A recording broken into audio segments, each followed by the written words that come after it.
When I returned from sabbatical in May, there was a surprise waiting for me outside my bedroom window. A hummingbird had chosen the ficus tree on my terrace to build her nest. It was tiny and perfect, woven of sticks and lined with feathers, really soft. She must have gathered one by one. It was about the size of an egg cup. And then she laid 2 eggs and she settled onto them in a kind of a trance. It's called torpor, incubating them night and day. And you can imagine hummingbirds are the fastest moving creatures. And all of a sudden she was completely still. She barely left except for the briefest trips for food. And I felt so protective over her that I stopped going out on my terrace just to give her privacy. And I would spy on her from my bedroom window at a distance, hardly able to wait for those chicks to hatch. And the whole thing felt like a miraculous secret, like I'd been given a front row seat to the mystery of life itself. And every time I left my apartment, I would come home excitedly to see her still sitting there, almost frozen on her nest, day after day, week after week.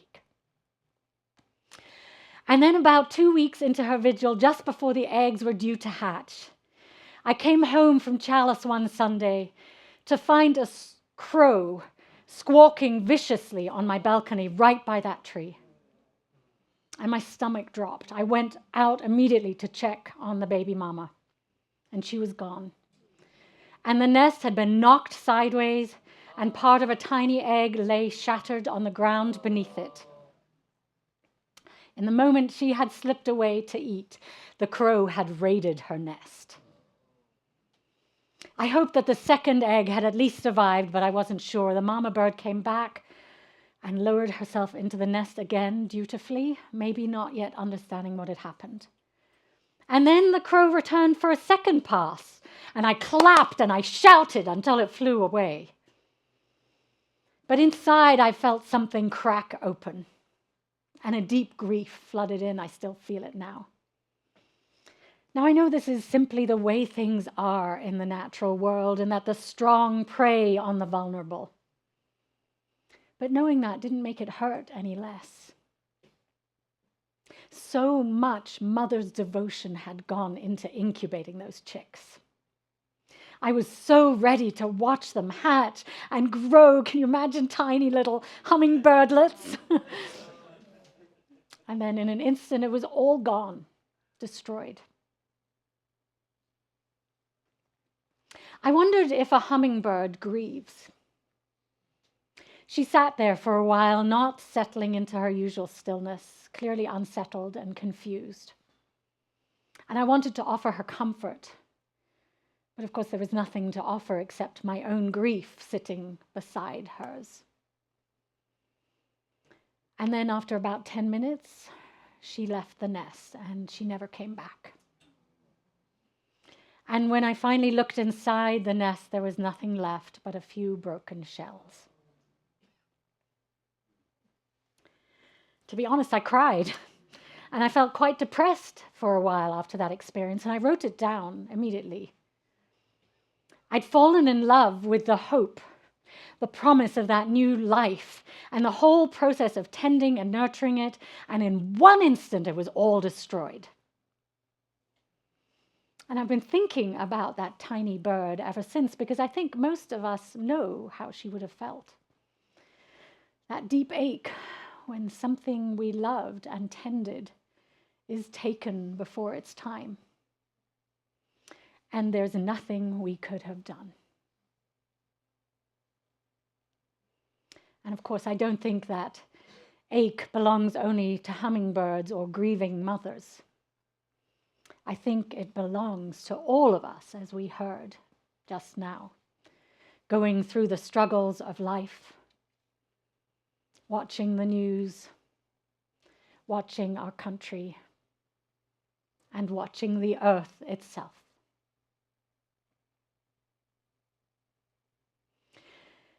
Now, of course, in the scheme of things, a hummingbird losing its eggs is minor compared to the families torn apart by ice raids each week, each day. To sick people losing their medical coverage, to poor people all around the world not getting enough food to survive, as you spoke so eloquently about earlier, Barbara. To the wars grinding on in the Middle East and elsewhere. To the quiet dismantling of our national parks, our libraries and universities, our scientific and civic institutions. To the planet warming faster than we can bear to imagine. And to our helplessness in the face of so much destruction and harm. But watching that hummingbird taught me something I didn't expect. The opposite of heartbreak is not happiness. The opposite of heartbreak is indifference.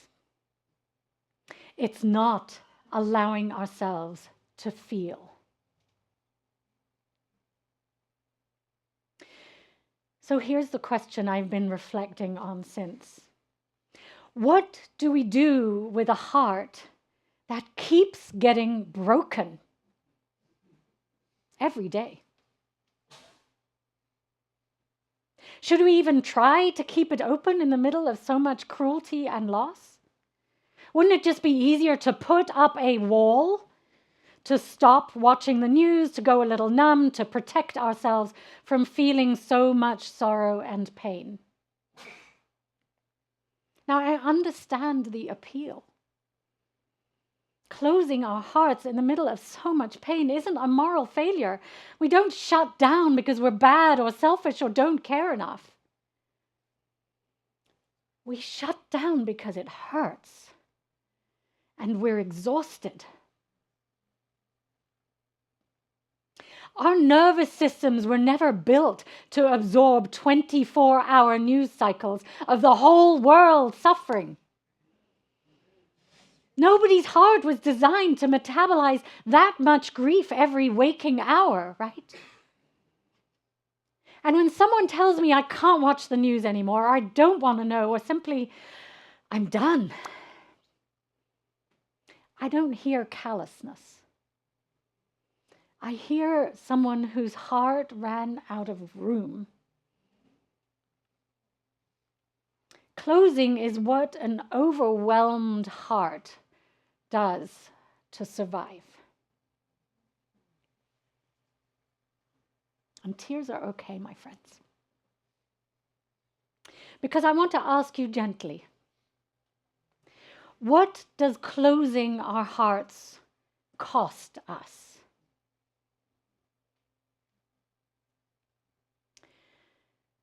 I've been listening to a conversation between the Christian mystic Cynthia Bourgeot and the Buddhist teacher Adyashanti. And something Bourgeot said has stayed with me. She calls the heart an organ of spiritual perception. Not simply where we feel things, but where we see deeply from. And it needs to be open and tender to do that. And Adyashanti describes living from the heart as a kind of belonging, an intimacy that doesn't require an object. No other person or creature is needed to complete it. The heart is about intimacy with all there is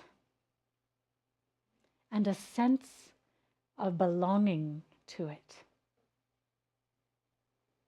It's the opposite of the mind's eye, which reinforces separation and sorts the world into us and them, friend and foe, self and other.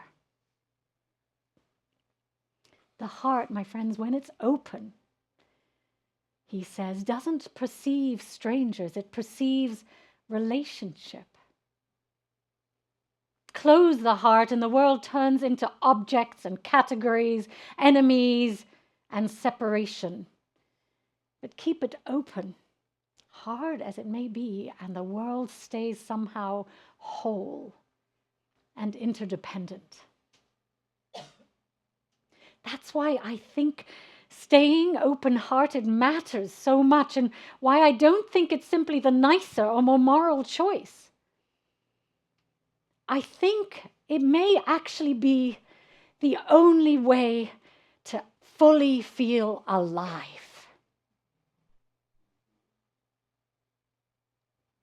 My friends, love only enters through an open heart. So does joy, wonder, gratitude, and awe. They all come in through the same door that grief comes in through. Brother David Steindl-Ross, the Benedictine monk who turned 100 years old earlier this month, whose grateful gatherings we've been doing for the last year, and who survived the Nazi occupation of Austria as a young man, put it this way: if we shut our hearts to the pain of the world, our celebrations become superficial. If we let the pain overwhelm our hope, we're lost in the dark. Tears in which pain and joy flow together do justice to life in its fullness.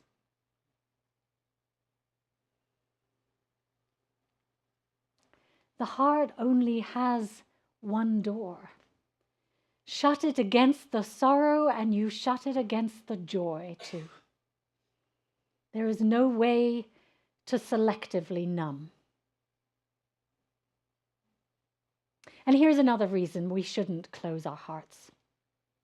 An open heart is what allows us compassion, and allows compassion to actually move through the world. Maria Shriver wrote recently about the Norwegian men's soccer team who lost in the World Cup to England. But when they returned home, the whole country turned out for them. A very different response than what happened when our US team lost. And they didn't turn out for a victory parade or to boo them. Instead, the Norwegians have a tradition called the Viking row, where the crowd roars the word row and mimics the motion of pulling hard against the current together as one. And when their team came home without a trophy, Norway rowed for them anyway, as if the effort itself, the showing up and giving everything, was worth celebrating on its own terms. That is what an open heart makes possible, my friends. Not the guarantee of winning, but the willingness to keep rowing together and to celebrate one another for rowing. Our own Unitarian Universalist Association has been asking us to do something similar this year in what they're calling Meet the Moment, inviting our congregations to keep showing up and being curious in small ways and large, rather than waiting until we feel strong enough or certain enough or victorious enough to act.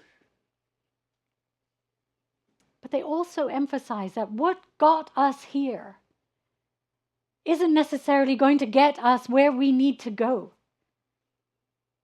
So despite the difficult times we're in, we have to stay innovative, keep strong the power of hope and imagination and possibility. We don't have to save the world by ourselves, my friends. That's why we gather. We simply have to keep rowing and let others alongside row as well, and let ourselves be rowed on the days that we cannot lift an oar. And here's the third reason keeping our heart open matters, and it may be the hardest one to sit with. An open heart refuses to divide the world into saints and sinners. Alexander Solzhenitsyn, who survived the Soviet gulags, wrote, "If only it were all so simple. If only there were evil people somewhere insidiously committing evil deeds, and it were necessary only to separate them from the rest of us and destroy them. But the line dividing good and evil, he says, cuts through the heart of every human being. And who is willing to destroy a piece of his own heart? We can't just blame the crows of this world. We all have a little of that aggressive squawk in us. My friend Angela Findlay, who wrote about discovering that her own grandfather had been a Nazi general in her book, My Grandfather's Shadow, put it just as plainly. Human beings are capable of both extraordinary good and extreme evil. And if we accepted that as a foundational truth, our society might paradoxically become more compassionate and more honest. Instead, we are encouraged to project evil onto others and goodness onto ourselves. Now, please don't get me wrong here. This is not an argument for looking away from injustice or softening our resistance to cruelty and not holding perpetrators accountable. It's the opposite. An open heart holds both truths at once. This behavior is wrong and must be named as wrong, and the person doing it is still, underneath it, a human being capable of more than this. That double vision doesn't weaken our sense of justice. It deepens our compassion, and it keeps us from becoming the very polarized beings that we are fighting against.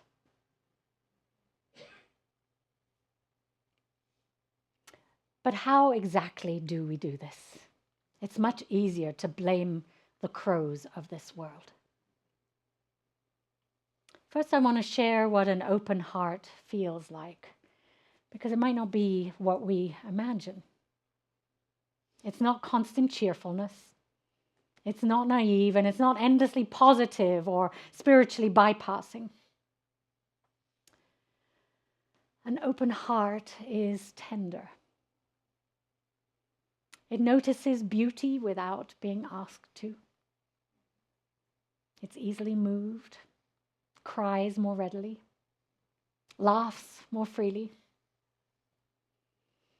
It's willing to be surprised by a stranger instead of guarding against one. It can hold grief without hardening into bitterness. It can celebrate someone else's joy without a flicker of envy. It's soft without being weak. And it is, in its own quiet way, courageous, because it refuses to let fear have the final word.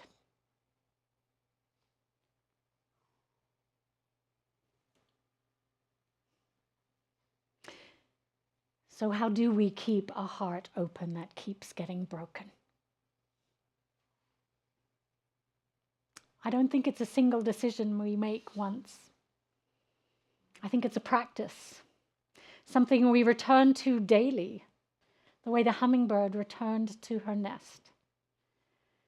We stay open by grieving what deserves to be grieved instead of rushing past it. We stay open by noticing one true, beautiful thing every day on purpose, because beauty is not a distraction from the world's pain. It's evidence that the pain is not the whole story. One of the practices our board and committee on shared ministry are going to undertake this year is noticing delight. We're going to read a book together for our spiritual growth called The Book of Delights by Ross Gay.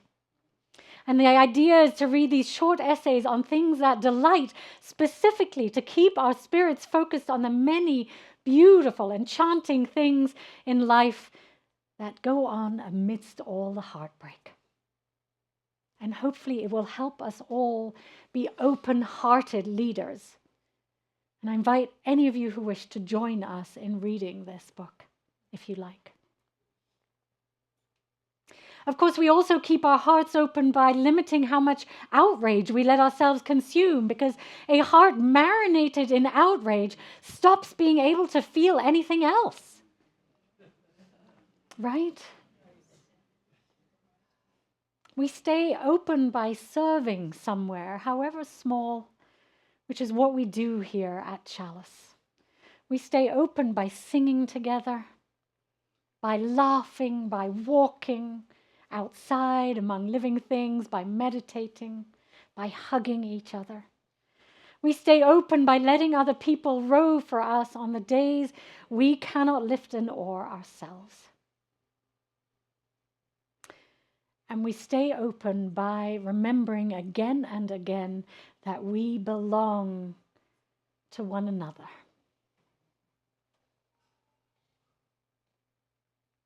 And of course, another way to stay open amidst heartbreak is practicing self-compassion. When you feel overwhelmed, hopeless, or heartbroken, and you want to shut down, a great antidote is to put your hand on your heart and speak to yourself as you would to a dear friend. Put your hand on your heart now and try this out. You might say something like, "I know this is hard, my love. I know your heart is hurting and you're tired and exhausted with all the cruelty, pain, and struggle in this world. But I'm here for you. I'll stay here with you through this. I love you, and I will be by your side through the difficult times. We're in this together."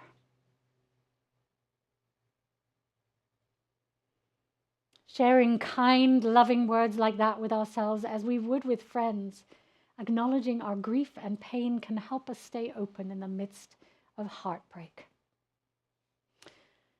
And one more way to stay open is to look for all that's still good and getting even better in the world. To focus on the vision of the future that gives us hope. At our staff meeting this week, our wise administrator, Anna, hi Anna, said something that stayed with me. She reminded me that there is still really good things happening in the world, worth hoping and working for. Solar panels small enough for an apartment balcony, car batteries that can go 1,000 miles on one charge, a company that gives back by planting 1,000 trees a day. She wasn't asking us to look away from what's broken.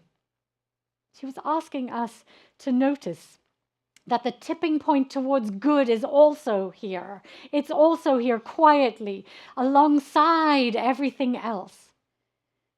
That isn't optimism. Optimism says everything's going to work out fine, and as we know, often it doesn't. Hope is different. Hope says something beautiful is still worth working towards, whether or not we live to see it finished. And that distinction matters. Our faith is built on hope, an active hope, not on any kind of guarantees. So, my beloveds, I don't know whether another hummingbird will build a nest in that ficus tree next spring. I hope she does. Because despite everything, hummingbirds keep building nests and laying eggs. And trees keep putting out new leaves. Flowers keep blossoming. Lotus blossoms keep growing out of the mud. People keep falling in love even after their hearts have been broken. Children keep being born into a world that will likely be challenging. And people keep showing up for each other. Congregations keep singing. And we keep lighting this chalice week after week. An old light made new again each time. We keep rowing together my friends. And that is what an open heart does. It keeps risking love even after love has broken it, especially after love has broken it. Because that is the price for being alive.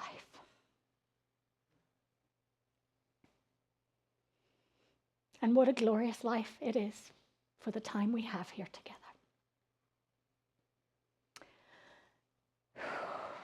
My friends, may we have the courage to keep our hearts open. And when they close, because they will, to find the compassion, hope, and tenderness to gradually open them again. Because being open-hearted despite everything is what will save our world. May it be so. Amen.